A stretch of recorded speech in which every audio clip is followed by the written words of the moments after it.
Uno de los temas centrales en materia de la teoría de la coerción penal es el de la determinación judicial de la pena, también llamada individualización judicial de la pena. El principio de legalidad en materia penal exige que la ley penal sea cierta, no solamente en el ámbito de la determinación concreta de la conducta punible, sino también en cuanto a las consecuencias jurídico-penales de su accionar. Es decir, el legislador debe ser claro no solo en la descripción de las acciones típicas, sino además en el establecimiento de las consecuencias del accionar delictivo. La consecuencia de la comisión de un delito es la imposición de una sanción, una privación de derechos que nosotros denominamos penas. En el Código Penal encontramos diversas clases de penas principales que están enumeradas en el artículo 5, penas privativas de libertad como la reclusión y la prisión, penas que recaen sobre el ejercicio de ciertos derechos, como la inhabilitación, y penas que van a recaer sobre el patrimonio del condenado, como lo es la pena de multa. A su vez encontramos penas divisibles e indivisibles. Las penas indivisibles son las penas perpetuas, penas absolutas que solo están previstas excepcionalmente. En general se recurre a las penas divisibles, son pocos los delitos que tienen la pena de prisión perpetua en el Código Penal. La prisión y la reclusión son penas divisibles en cuanto al tiempo de su duración, y por su parte la multa es divisible respecto de la cantidad o el monto a ser pagado. También la inhabilitación es divisible en cuanto al tiempo de su duración. Las penas divisibles se caracterizan por tener previsto un marco o escala penal dotado de un mínimo y un máximo de pena que está determinado en abstracto, que debe ser individualizado en cada caso particular para la determinación de una pena concreta. No ocurre lo mismo con las penas perpetuas porque no pueden ser divididas en el tiempo, son penas absolutas en cuanto a su duración. Podemos definir entonces a la determinación judicial de la pena como aquel proceso mediante el cual el juez, partiendo de una escala penal en abstracto, establece cuál será el monto de pena concreto a ser cumplido por el condenado, cuantificando de esa manera la pena. Es el acto por el cual el juez individualiza la pena, ponderando la infracción a la norma y la transforma en una medida de pena determinada. En esta labor lo que se hace es cuantificar la culpabilidad del autor, es decir, cuán culpable es el autor. Por eso, cuando estudiamos teoría del delito, sostuvimos que la culpabilidad es una de las categorías centrales que puede ser graduada, una persona puede ser más o menos culpable, y eso por supuesto se va a ver reflejada en la individualización de una pena.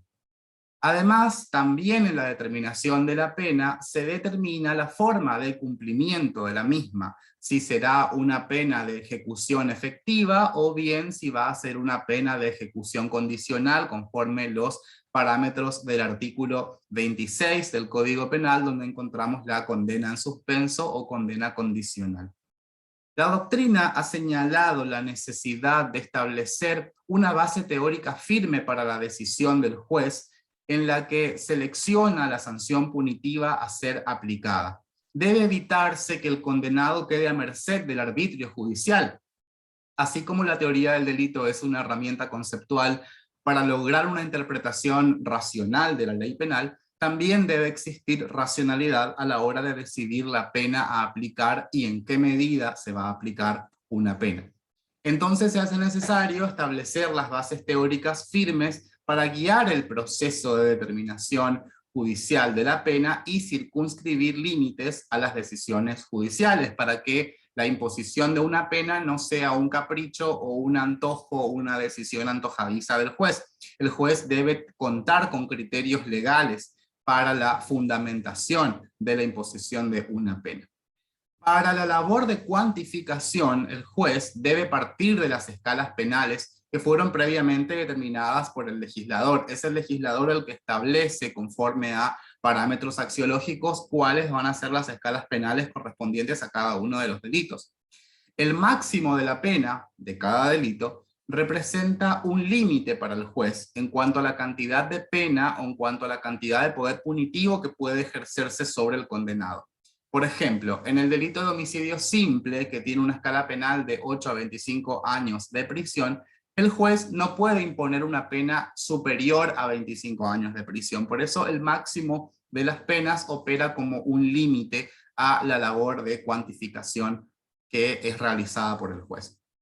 A su vez, las escalas penales para cada delito deben respetar el principio de proporcionalidad de las penas, de las sanciones, que es una derivación del principio de culpabilidad penal, que sostiene que a mayor injusto corresponde la aplicación de una mayor pena. El legislador debe tomar en cuenta la naturaleza y la afectación al bien jurídico en el caso concreto. Sabemos que la vida es más valiosa que la propiedad, es por ello que la destrucción de la vida, el delito de homicidio, tiene más pena que la destrucción de la propiedad, va a ser una pena más elevada la del homicidio que el delito de daños.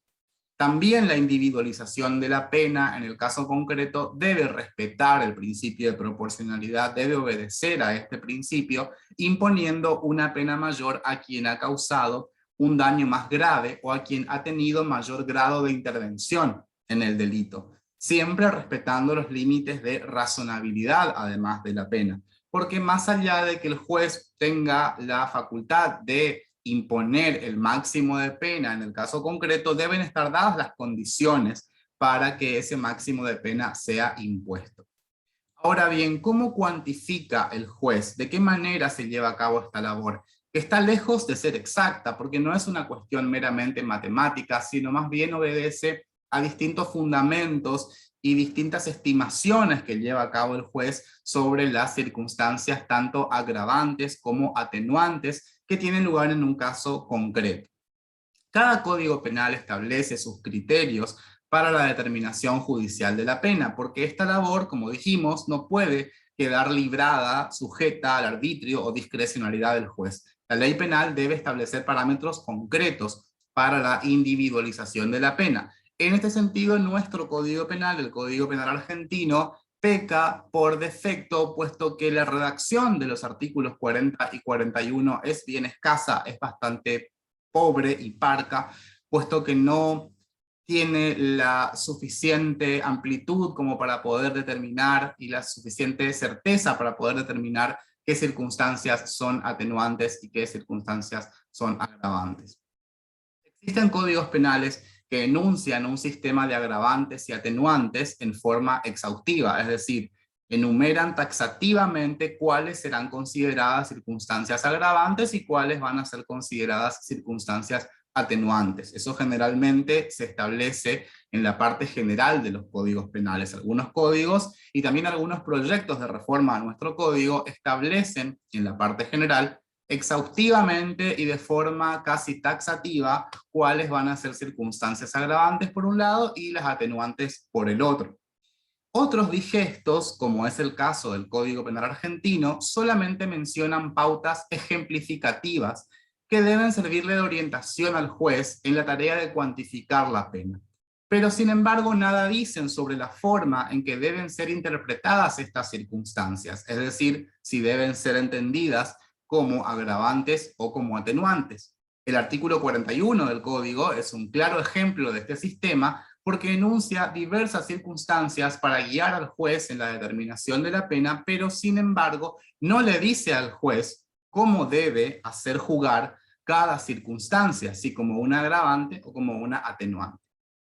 Ahora, la labor de cuantificación de la pena no puede desentenderse de los criterios de política criminal y de los fines de la pena, así como tampoco puede desentenderse del principio de culpabilidad, porque este último principio opera como legitimante de la pena, puesto que solamente puede imponerse una pena a una persona que haya sido declarada culpable de la comisión de un delito, y además sirve como límite a la pena estatal.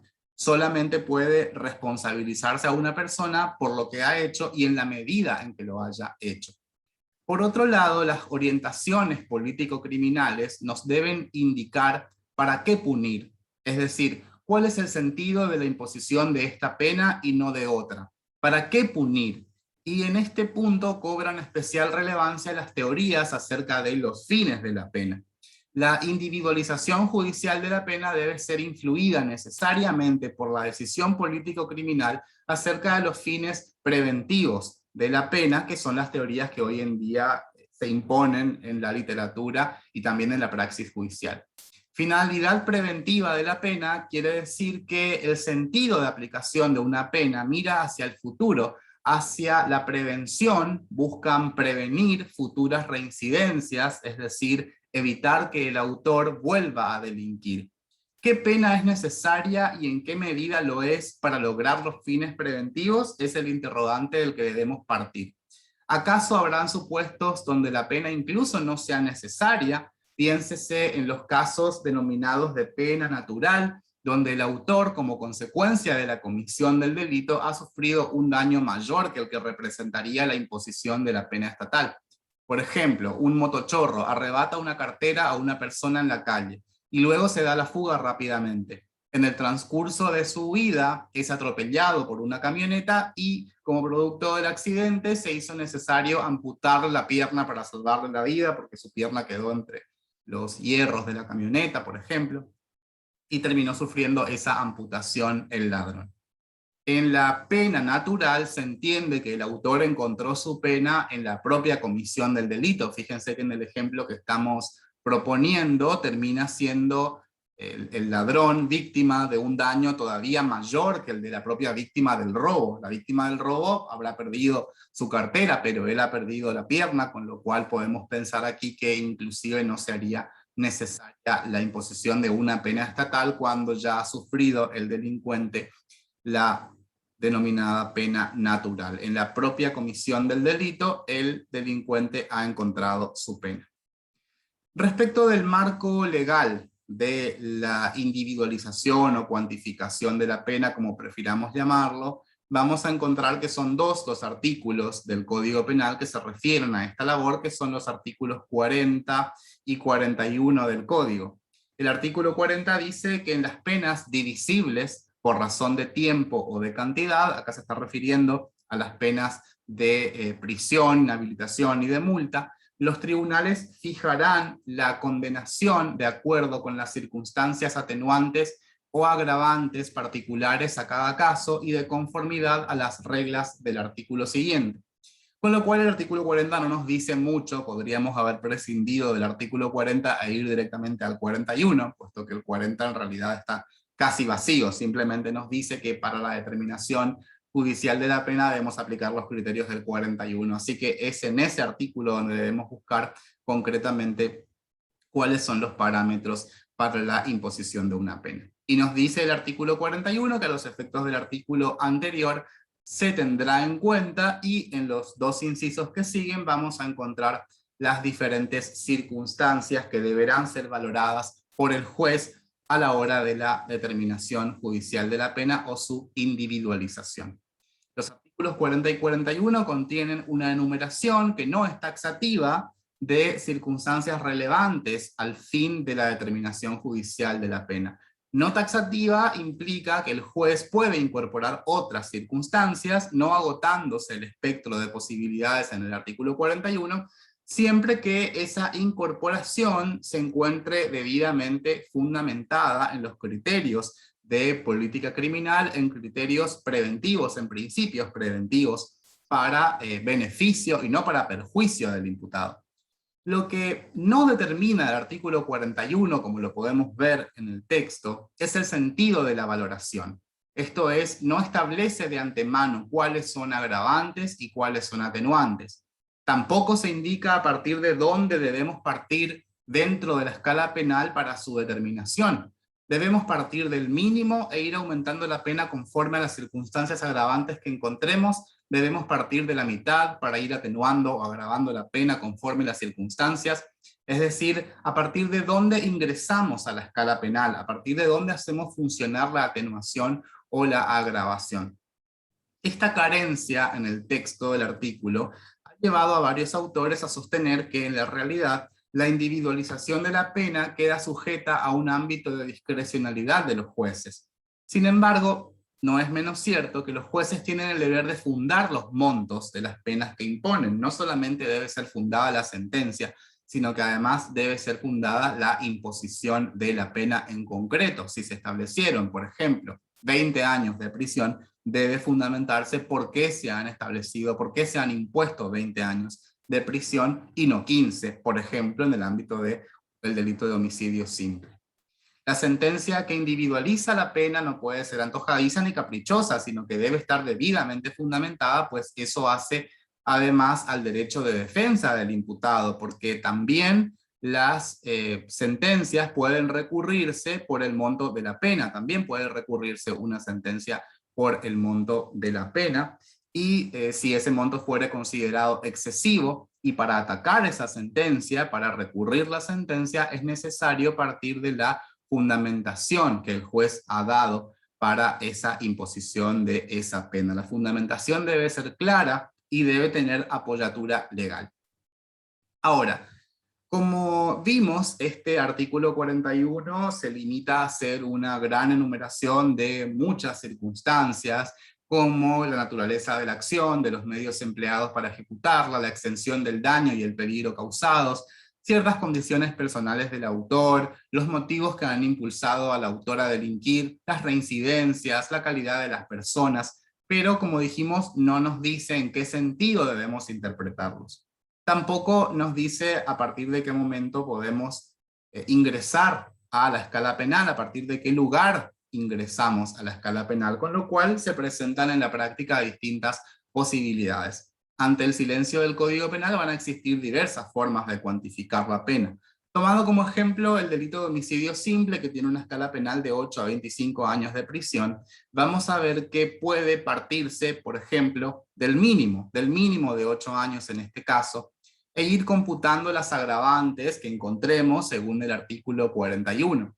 Por ejemplo, el sujeto mató a su hermano, no mató a cualquier persona. Es más grave haber matado a su hermano que a cualquier otra persona distinta porque lo unía a su hermano un vínculo afectivo, un vínculo de parentesco. Entonces vamos a inclinarnos, vamos a dirigirnos hacia el máximo de la pena. No le vamos a imponer 8 años, no le vamos a imponer el mínimo de la pena, sino que vamos a sumar esta circunstancia como una agravante y nos vamos a ir dirigiendo hacia el máximo. Otra posibilidad es partir de la mitad de la escala penal, en este caso 16 años y medio sería la mitad de esta escala penal, y a partir de allí ir haciendo jugar las distintas agravantes y atenuantes que encontremos, es decir, partimos de la mitad y disminuimos, vamos hacia el mínimo cuando hay atenuantes y vamos hacia el máximo cuando encontremos agravantes. ¿Qué problema presenta este sistema? Que hay una desventaja para el imputado cuando no hay atenuantes y solamente hay agravantes. Entonces, la pena impuesta será aún mayor porque ya se partió de la mitad. Y por último, tenemos la posibilidad de ubicarnos en el máximo e ir disminuyendo conforme la existencia de diferentes atenuantes. También encontramos el mismo inconveniente que en el caso anterior, porque de no haber atenuantes ya se le va a imponer el máximo de la pena.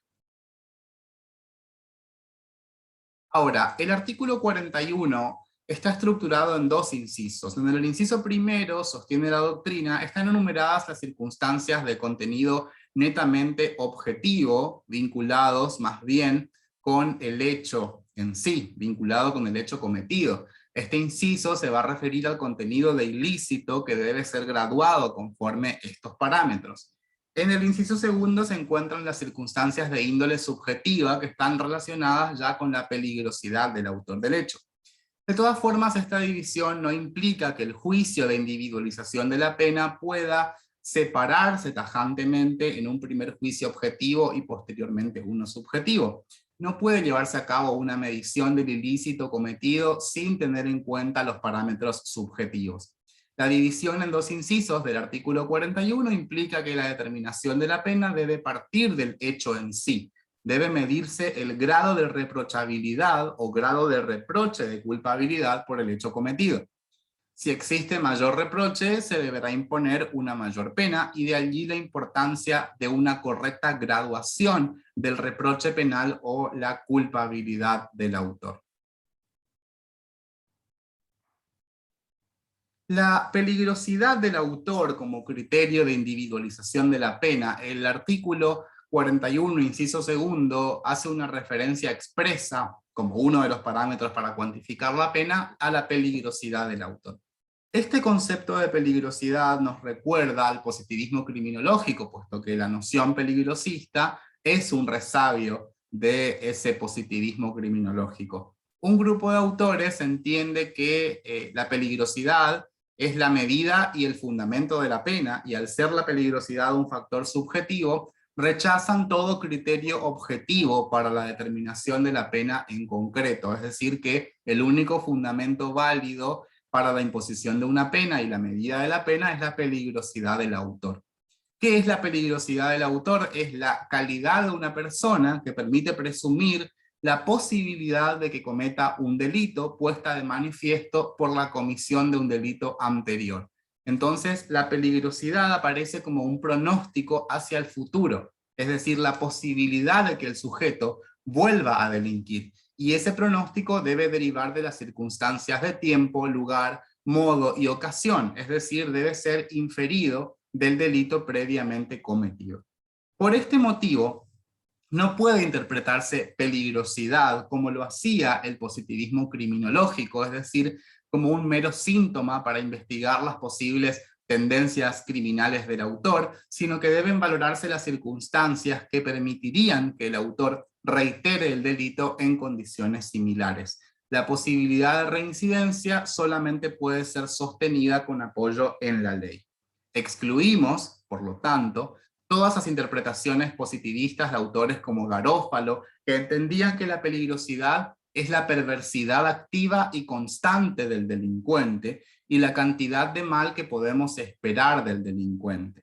Mucho menos podríamos pensar en la existencia de un estado peligroso predelictual o estado peligroso sin delito, en donde la peligrosidad es un juicio sobre la mera personalidad del autor, puesto que la base del juicio de peligrosidad debe ser un delito previamente cometido, puesto que nuestro derecho penal es un derecho penal de acto y no de autor. Es decir, no tomamos en cuenta la personalidad o los modos de ser para fundamentar la imposición de una pena, sino que la peligrosidad debe deducirse de un hecho delictivo previamente cometido por el autor.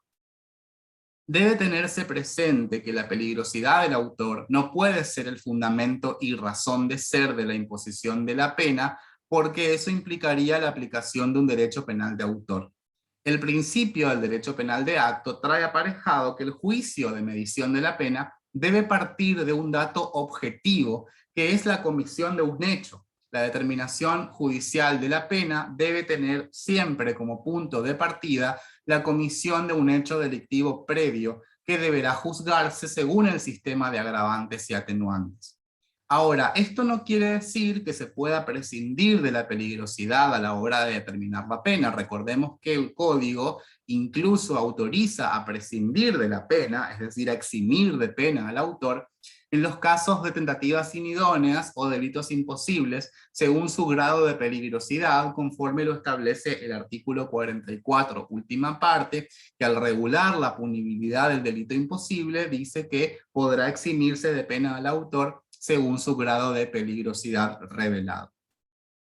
La peligrosidad se debe vincular con las necesidades de prevención especial y con la necesidad de valorar al momento de determinar la pena los posibles efectos de la pena sobre el autor, la posibilidad de trascendencia a terceros de la pena y la necesidad de evitar futuras reincidencias. Con lo cual no es el concepto peligrosista de aquel positivismo criminológico lo que tenemos que trabajar en el artículo 41.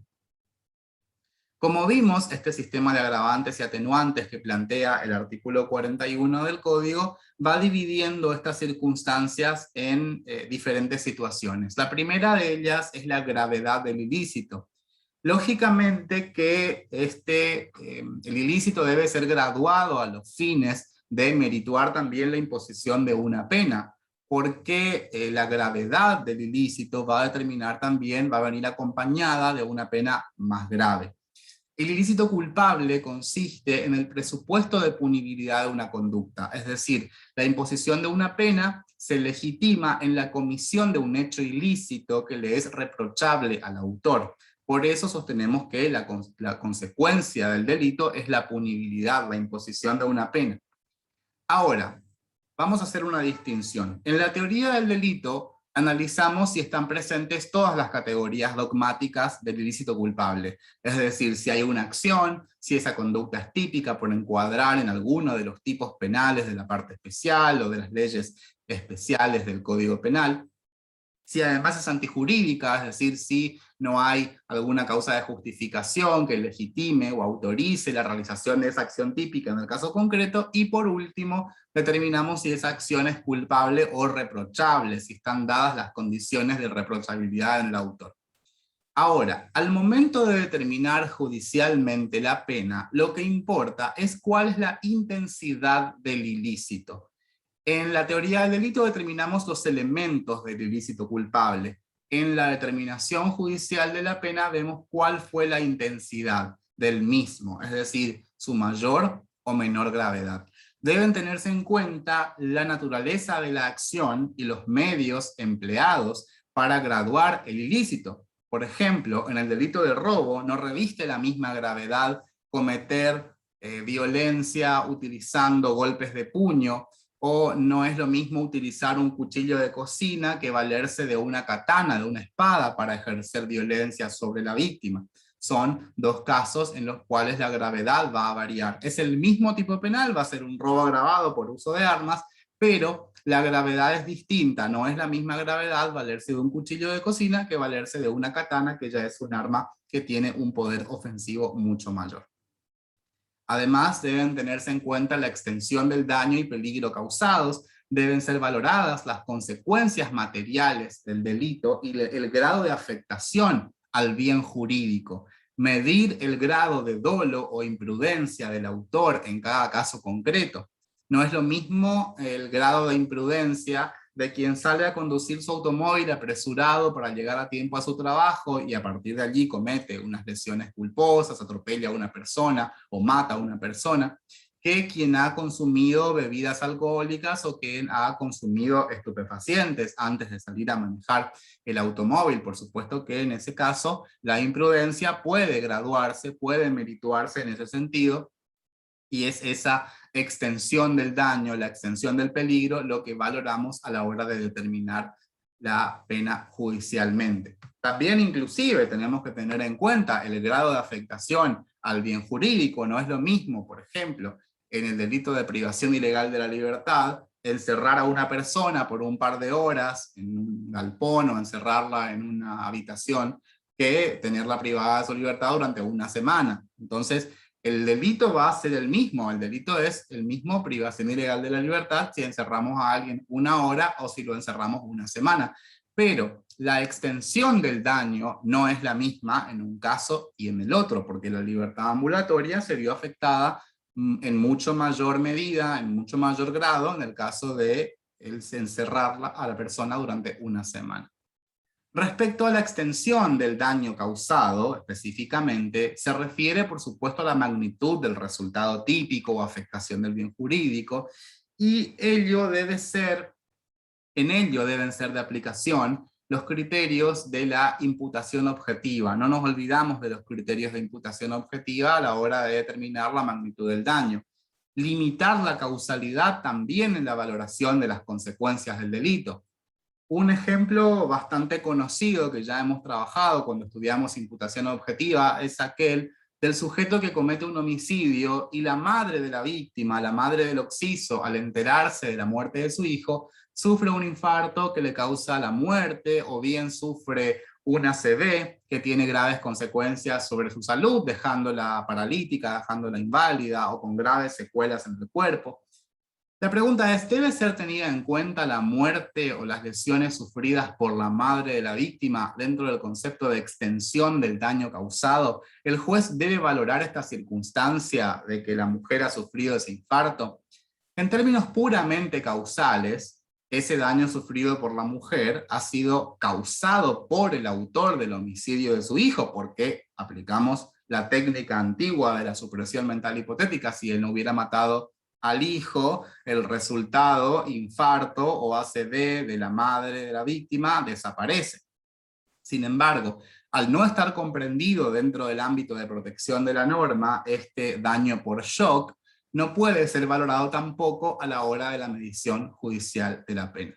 De lo contrario, no tendría ningún sentido que la teoría del delito se presente en todo su esplendor, con todas sus instituciones dogmáticas, si podemos hacer ingresar esta consecuencia mediata a la hora de individualizar la pena. No nos podemos olvidar de los criterios que hemos utilizado en el análisis de la teoría del delito. No serviría de nada una teoría del delito tan bien estructurada que excluya la imputación de ciertos resultados si a la hora de determinar judicialmente la pena el juez aumenta la pena o tiene en cuenta esos resultados que, como vimos, no son imputables objetivamente al autor. Entonces, también cuando hablamos de la extensión del daño causado y los resultados típicos, debemos seguir haciendo uso de los criterios de imputación objetiva.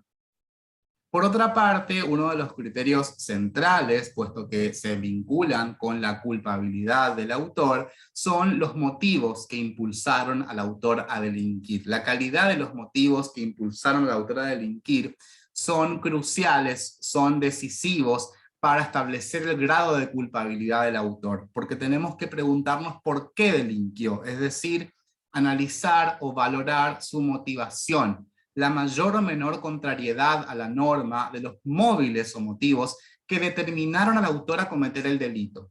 La reprochabilidad va a ser menor, es decir, es menos reprochable la conducta de quien se acerque más a la protección del bien jurídico intencionalmente, es decir, cuando la intención del autor se acerca más a la protección del bien jurídico, es decir, el móvil del autor fue la protección del bien jurídico, entonces la reprochabilidad es menor.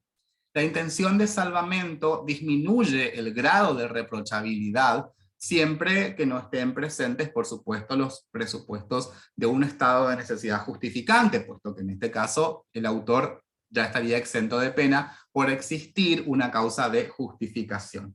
Cuando los presupuestos fácticos no son suficientes para justificar la conducta del autor, pero su intención fue la conservación de un bien jurídico, ello opera como una atenuante de la pena por restarle reprochabilidad al hecho. Por ejemplo, pensemos en un caso en el cual una persona ha cometido una estafa para donar el dinero a fines de comprar un medicamento muy caro a un niño que padecía una enfermedad terminal y cuya familia no contaba con los recursos económicos para conseguirlo a este medicamento. Supongamos que el autor haya podido utilizar un medio menos lesivo, como organizar una colecta, pedir donaciones por vía de las redes sociales, y sin embargo se haya decantado voluntariamente por cometer esta estafa. Aquí no van a estar presentes los presupuestos del estado de necesidad justificante, porque el autor pudo haberse valido de medios lícitos para conseguir el medicamento, para conseguir el dinero, y por ello no se puede justificar su conducta, según el artículo 34, inciso 3. Sin embargo, sí podrá atenuarse su responsabilidad penal porque los motivos que lo llevaron a delinquir no fueron motivos egoístas, ni fueron motivos que estaban encuadrados dentro de lo que podríamos llamar un ánimo de lucro personal, sino que lo hizo por caridad, para conseguir un medicamento para un niño que estaba padeciendo una enfermedad terminal. El artículo 41 hace expresa mención de la miseria o la dificultad para ganarse el sustento propio, necesario y el de los suyos. Por el contrario, la culpabilidad va a ser más grave en cuanto más bajos o más viles sean los sentimientos y motivos del autor a la hora de llevar a cabo el homicidio, como pueden ser el odio, la envidia, el ánimo de lucro, la codicia o bien móviles discriminatorios. Ahora, es importante destacar, hacer un paréntesis aquí cuando hablamos de motivos que impulsan al autor a delinquir. Generalmente existe un gran número de agravantes en el Código Penal. Generalmente el legislador utiliza los motivos que impulsaron al autor a delinquir ya para agravar la misma escala penal del delito. Por ejemplo, el homicidio simple se agrava, ¿sí? Se convierte en un homicidio agravado si el autor mata por codicia, si mata, por ejemplo, para heredar a la víctima, entonces allí vamos a encontrar un mayor grado de reprochabilidad porque el autor no solamente mató a otro, sino que además mató por un móvil bajo, ¿sí? Por un motivo vil, por un sentimiento, digamos que podríamos llamar despreciable como lo es la codicia. Entonces ya está establecida en la parte especial esa agravante para el delito de homicidio, con lo cual no podemos valorar nuevamente con posterioridad a la hora de fijar la pena esa circunstancia, esa motivación no puede ser valorada de forma negativa más de una vez. De todas maneras, esto solamente tomaría relevancia si el homicidio hubiese quedado en grado de tentativa, porque si el homicidio agravado por codicia se consuma, la pena es de prisión perpetua y no hay que hacer ninguna valoración. Además, deben considerarse los grados de participación en el hecho. ¿Qué tanto ha participado el autor en el delito? El grado de intervención en el hecho representa una circunstancia para caracterizar el grado del ilícito. Por una parte, determinar qué tan importante ha sido el aporte del sujeto al hecho, y por la otra, el número de sujetos intervinientes en ese hecho. Un hecho cometido por pluralidad de intervinientes conllevará a un ilícito que va a ser más grave por aumentar el poder ofensivo de los autores y reducir las posibilidades de defensa de la víctima. Se aumenta el estado de indefensión de la víctima. En un delito de robo, por ejemplo, cometido por 3 personas sobre una única víctima, entonces esa víctima va a estar más indefensa frente a 3 personas, a 3 ladrones que están llevando a cabo el delito.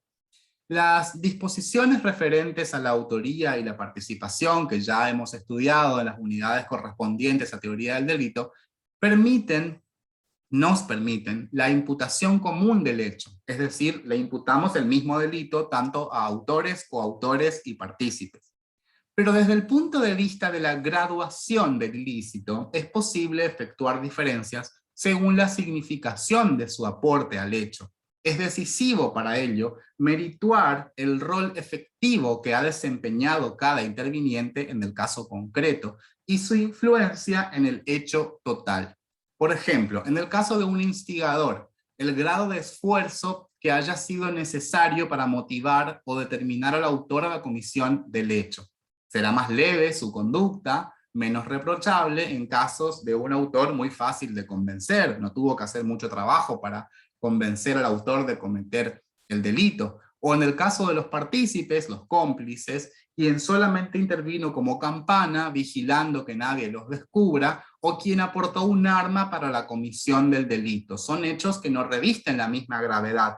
Quizás la calificación de la forma de participación sea la misma, quizás sea un partícipe primario, quizás sea un partícipe secundario, pero dentro, a su vez, de la participación, tenemos que volver a graduar qué tan importante o qué tan trascendente fue el aporte llevado a cabo por ese instigador o por ese cómplice primario o secundario. Es por ello que en un hecho que es realizado o efectuado por varias personas, no necesariamente todos ellos vayan a recibir la misma pena a la hora de la fijación, la individualización de la pena. El juez no necesariamente les vaya a imponer exactamente la misma pena a todos, más allá de que la escala penal es la misma. Sabemos que el instigador y el partícipe necesario reciben la misma pena que los autores, pero reciben la misma pena en abstracto, no la misma pena en concreto.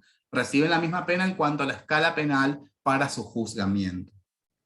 Otra cuestión también vinculada más bien a la gravedad del ilícito que a la participación en el hecho es la temática del concurso de delitos. Cuando estudiamos el concurso de delitos hemos visto que la escala penal se va construyendo de manera distinta según la clase de concurso de la cual se trate. Si se tratase de un concurso ideal, vamos a juzgar todos los delitos con la misma escala penal, es decir, no vamos a sumar las penas como así lo hacemos en el caso de un concurso real. Pero con esa misma escala penal vamos a juzgar todos los delitos que se han cometido en el marco de una unidad de acción. Por ejemplo, si tuviéramos un caso de un homicidio simple en concurso ideal con unas lesiones culposas o con un delito de daños o algo por el estilo, una violación de domicilio, juzgaremos todos estos delitos con la pena de 8 a 25 años de prisión. Y seguramente vamos a inclinarnos hacia el máximo. Esta flecha de aquí va a tender hacia el máximo porque estamos juzgando diversos delitos y la gravedad, vamos a encontrarnos con agravantes que fueron llevadas a cabo por el autor, ¿sí? No solamente ha cometido el homicidio, sino que además hay otros tipos penales que se cometieron en el marco de una unidad de acción, así que nos inclinaremos hacia el máximo de la escala penal. Otro parámetro para la medición de la gravedad del injusto es la calidad de las personas y los vínculos personales. La gravedad del ilícito aumenta cuando entre el autor y la víctima existe una relación particular, ya sea de parentesco, una relación afectiva o de especial gratitud. En gran medida, estas relaciones especiales le facilitan la comisión del delito al autor, puesto que la víctima no espera agresiones de una persona ligada afectivamente a él, no ve venir la agresión, por decirlo de alguna manera, y por ende no toma las precauciones necesarias para defenderse, no advierte siquiera que exista la necesidad de hacerlo. Una persona no adopta una actitud defensiva de parte de su hermano o de parte de su mejor amigo. El ilícito del autor es mayor cuando son menores las posibilidades preventivas de la víctima, que de alguna manera no se espera el ataque, entonces no tiene las mismas posibilidades de prevención a la hora de defenderse o repeler el ataque. En algunos tipos penales va a ser relevante, además, para valorar la gravedad del ilícito, ciertas calidades personales.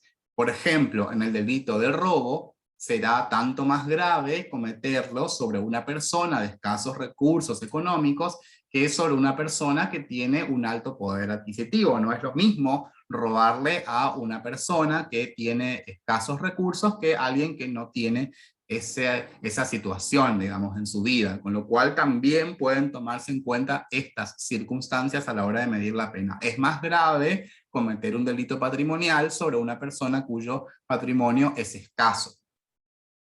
Además, debemos aclarar aquí que también algunos tipos penales tienen en cuenta a los grados de parentesco para la agravante, para las agravantes. Esto ocurre en el delito de homicidio, que se agrava para quien matare a su ascendiente, su descendiente, su cónyuge, su pareja, su expareja. También son vínculos que se toman en consideración y no pueden valorarse dos veces en forma negativa. Si ya el legislador ha tipificado el agravante en la parte especial, no se puede volver a valorar esto a la hora de la determinación judicial de la pena. Respecto a las condiciones personales del autor, el artículo 41, inciso 2, hace expresa mención de la edad, la educación, las costumbres y la conducta precedente del sujeto, y demás antecedentes y condiciones personales. Bueno, ¿qué son estas condiciones personales? Esta valoración de las condiciones personales debe ser llevada a cabo con mucha prudencia, a fines de evitar la aplicación de un derecho penal de autor. La imposición de una pena no debe ser considerada una oportunidad para ajustar cuentas con el autor o vengarse de él, tomando en consideración toda su historia personal. No es una oportunidad para tomar en cuenta los distintos modos de vida, en particular del autor del delito. Hay límites a la valoración de la personalidad del autor, que solamente puede ser valorada en aquellos aspectos de la personalidad que se encuentren vinculados con el hecho cometido. La situación familiar, profesional, origen social, su grado de educación pueden resultar de gran importancia para determinar la capacidad que tenía el autor de reconocer la antijuridicidad del hecho y motivarse conforme a ese reconocimiento. Por ejemplo, quien ha recibido mayor grado de instrucción escolar o académica tiene mayores posibilidades de motivarse en el derecho, se le puede exigir más, tiene un mayor deber de conducirse conforme a derecho que quien no ha accedido a una educación formal. Por ejemplo, incluso el artículo 21 del Código Penal establece para la determinación de la pena de multa la capacidad económica del condenado, es decir, toma en cuenta su situación patrimonial como criterio de imposición de la pena. No puede imponérsele el mismo monto de pena a una persona de escasos recursos económicos que a quien tiene un alto poder adquisitivo. Debe tomarse en cuenta la situación económica particular del condenado a la hora de imponérsele el monto de multa que debe cancelarse, puesto que de lo contrario se haría una pena arbitraria por ser de imposible cumplimiento. Respecto a la reincidencia, La reincidencia es quizás uno de los temas más controvertidos en materia penal, en materia de coerción penal sobre todo. Es uno de los temas más controvertidos por una afectación, sostienen los autores, al principio de prohibición de doble desvaloración. Su formulación latina es non bis in idem, no puede juzgarse más de una vez por el mismo hecho. El artículo 50 establece que habrá reincidencia siempre que quien hubiera cumplido total o parcialmente pena privativa de libertad impuesta por un tribunal del país cometiere un nuevo delito punible también con esa clase de pena. Es decir que para la reincidencia tenemos que tomar en cuenta que el autor debió haber sido condenado, debió haber cumplido una pena privativa de libertad y ese cumplimiento debe haber sido efectivo, es decir, tuvo que haberlo cumplido en un establecimiento dedicado al efecto. No sería reincidente quien sea condenado, por ejemplo, condicionalmente. Quien sea condenado en suspenso no va a ser reincidente porque si bien fue condenado, no cumplió una pena privativa de libertad en forma efectiva. Entonces, los elementos son que el sujeto haya sido condenado, que haya cumplido total o parcialmente una pena privativa de libertad y que luego cometa otro delito también punible con la pena privativa de libertad, es decir, la pena de prisión. Ahora, ¿cómo tomamos en cuenta esta reincidencia? ¿Es lícito tomar en cuenta la reincidencia como uno de los criterios de imposición de la pena? La conducta precedente del autor, dice la doctrina, solamente puede ser valorada en cuanto guarde una efectiva relación con el hecho cometido. Por ejemplo, el grado de preparación o elaboración del plan delictivo no puede ser utilizada para introducir criterios morales en la determinación judicial de la pena.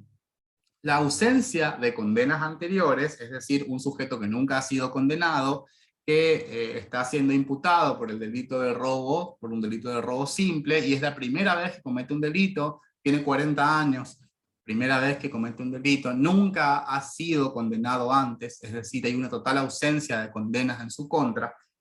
No es considerada esta ausencia de condenas anteriores como una atenuante por sí sola, salvo si consideramos que la comisión del delito representó un hecho aislado, producto más bien de un momento de debilidad.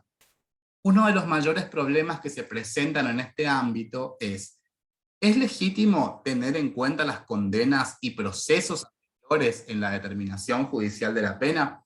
Claro que si el sujeto estuvo procesado penalmente, pero no recayó sobre él ninguna sentencia condenatoria, es totalmente inadmisible valorar esta circunstancia como agravante, puesto que el procesado goza de plena presunción de inocencia durante todo el proceso penal, que solamente se destruye por una sentencia condenatoria firme. Si no existió una sentencia condenatoria firme, entonces debemos considerar que el sujeto es inocente. Entonces no podemos tomar en cuenta a la hora de la determinación judicial de la pena que antes ha sido procesado en la medida en que no haya sido condenado. Sin embargo, en materia de reincidencia, la situación cambia porque se polemiza, fuertes son las polémicas y las críticas existentes sobre este tema. Mayoritariamente la doctrina entiende que considerar a la reincidencia como un agravante vulnera el principio del non bis in idem, que no puede juzgarse por más de una vez por el mismo hecho, es lo que sostiene este principio. Nuestro Código Penal no indica de qué manera debe valorarse la reincidencia, si como agravante o como atenuante. De hecho, no indica esta cuestión en ningún caso. Si leemos el artículo 41, vemos la enumeración de todas las circunstancias agravantes y atenuantes, pero no nos dice nunca estas circunstancias agravantes, estas circunstancias atenuantes. Pero en general, tanto la doctrina como la jurisprudencia la ha reconocido como una circunstancia agravante. Patricia Ziffer, una autora argentina que le ha dedicado diversas publicaciones al tema de la determinación judicial de la pena, no coincide en que necesariamente la reincidencia deba ser valorada como agravante. Nada impide, a su juicio, considerar que la reincidencia implica un déficit de socialización del autor, que no es imputable a él, sino que demuestra la ineficacia del Estado en brindar las herramientas para la resocialización. Todo ello podría contribuir a entender la reincidencia incluso como una atenuante, dice Patricia Ziffer. Si este sujeto padece de este déficit de socialización, si este sujeto ya ha sido sometido con anterioridad a un tratamiento penitenciario, ya ha sido captado por el sistema penal, y el Estado no lo pudo resocializar, entonces ¿por qué debemos poner a cuenta de él mismo, a cuenta del condenado, esa incapacidad de regenerarse? Entonces, Ziffer entiende que no necesariamente la reincidencia deba ser computada como un agravante. Por otra parte, valorar la reincidencia como agravante vulnera la prohibición de doble desvaloración porque la reincidencia ya tiene un efecto muy concreto respecto de la pena, que es hacer imposible el acceso a la libertad condicional. La libertad condicional que requiere del cumplimiento parcial de una pena privativa de libertad, respetando las pautas de conducta y demás, y se le permite a este sujeto condenado agotar el cumplimiento de la pena en libertad. Bueno, este instituto de la libertad condicional que está legislado en el artículo 13 del Código Penal no es aplicable a reincidentes, según el artículo 14. Dice Patricia Ziffer, ese es el único efecto práctico que debe tener hoy en día la reincidencia, y además es hasta cuestionable que no se aplique la libertad condicional a los reincidentes, afirma esta autora argentina. También puede ser valorada la conducta posterior del sujeto en la determinación judicial de la pena. Por ejemplo, los intentos que haya llevado a cabo el autor de una tentativa acabada por desistir. Pensemos en el caso de quien ha proporcionado todas las dosis de veneno a su víctima. Antes de que la víctima muera, se arrepiente e intenta salvarla aplicándole un antídoto o llevándola al hospital. Finalmente, no logran salvar la vida de la víctima, quien termina muriendo. Si bien es cierto que el autor no puede quedar exento de pena porque el desistimiento exige, en este caso, evitar el resultado, los esfuerzos por salvar a la víctima pueden ser considerados como atenuantes a la hora de individualizar la pena, puesto que su actitud posterior al delito ha demostrado una voluntad de desistir. Así que pueden tomarse en cuenta esa conducta posterior, puede tomarse en cuenta a la hora de la determinación o la fijación de la pena. Otros casos de conducta posterior que no pueden ser valorados negativamente son aquellos casos en los cuales el imputado miente en su declaración. Sabemos que en nuestro sistema procesal penal el imputado no está obligado a declarar y tampoco está obligado a decir la verdad. Entonces, si el imputado mintiese en su declaración y de alguna manera eso entorpeciere la investigación, dijera el dinero que robé se encuentra en tal lugar, después van los miembros de la policía, los efectivos de la policía van a buscar el dinero de ese lugar y no lo encuentran. Bueno, no faltan autores que dicen que eso debería tomarse en cuenta como un agravante por entorpecimiento de la investigación. Sin embargo, eso no es correcto, puesto que el imputado no tiene el deber de decir la verdad, no está obligado a decir la verdad, inclusive puede mentir en el ejercicio de su defensa material, con lo cual esa situación no puede tenerse en cuenta o no debería poderse tener en cuenta a la hora de individualizar la pena, porque no está obligado el imputado a darle las armas a la acusación para probar nada en su contra. Además, encontramos en esta materia la prohibición de doble valoración. ¿En qué sentido? Ya dijimos que la reincidencia viola este principio. Hay otro sentido en el cual debemos desarrollar esta prohibición. No puede valorarse negativamente más de una vez el mismo elemento. Las circunstancias que ya han sido tenidas en cuenta por el legislador como agravantes para fijar una escala penal más elevada no pueden ser consideradas nuevamente al momento de fijar la pena en concreto, porque ello implicaría agravar dos veces por la misma circunstancia, primero en la subsunción típica, primero en la calificación legal y luego en la determinación judicial de la pena. Por ejemplo, tomemos por caso el delito de robo. El robo se agrava si para su comisión el autor hiciere uso de armas. Esta agravante la encontramos en el artículo 166, inciso segundo del Código Penal.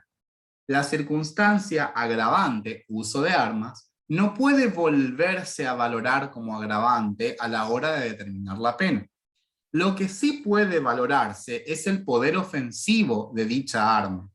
El calibre, si se trata de un arma de fuego, o si se trata de un elemento punzocortante o no. No es lo mismo utilizar un destornillador que una katana para cometer el robo, como ya lo habíamos visto. Entonces sí se puede valorar el poder ofensivo, el mayor poder ofensivo que tenga el arma utilizada, pero no se puede valorar nuevamente el hecho de que haya sido utilizada un arma, porque eso ya se tuvo en cuenta para la agravante, para la fijación de una escala penal más elevada. Lo mismo que ocurre con otros ejemplos que ya hemos visto a lo largo de la clase, como el homicidio ya se agrava por codicia, no podemos volver a tomarlo en cuenta a la hora de valorar la pena. El homicidio ya se agrava por el vínculo parental, entonces no podemos volver a valorar esta circunstancia a la hora de la determinación judicial de la pena. En la última parte del artículo 41, por último, se establece la necesidad de la celebración de lo que se llama audiencia de visu. Dice la última parte del artículo 41, inciso 2, el juez deberá tomar conocimiento directo y de visu del sujeto, de la víctima y de las circunstancias del hecho en la medida requerida para cada caso. Esta última disposición es de neto corte procesal, vinculada con la inmediación de la prueba, que no exista, que debe existir, mejor dicho, inmediatez entre el juez y las pruebas. El imputado tiene derecho a ser oído directamente por el juez antes de ser condenado. La omisión de este requisito implica la nulidad por fundamentación arbitraria de la pena impuesta. Una sentencia puede ser nula si es que no ha existido esta audiencia de visu. De hecho, en algunos sistemas procesales penales, algunos códigos procesales penales de las provincias, se divide el juicio en dos partes. Una primera parte donde se juzga el hecho en sí, donde se juzga si se ha cometido un delito, si es acciones típicas, si es antijurídica, si es culpable, en esa primera parte, en ese primer juicio. Luego viene una segunda parte del juicio que se llama juicio de cesura. La cesura de juicio consiste en un nuevo juicio, pero ahora sobre la determinación judicial de la pena que se celebra, como dijimos, en otro juicio diferente. A diferencia de los sistemas clásicos con tendencia más bien inquisitiva, donde todo ese juicio se realiza dentro del mismo acto, dentro del mismo debate, la audiencia por la comisión del delito, el juicio por la comisión del delito y también para la determinación judicial de la pena que va a ser aplicada al condenado.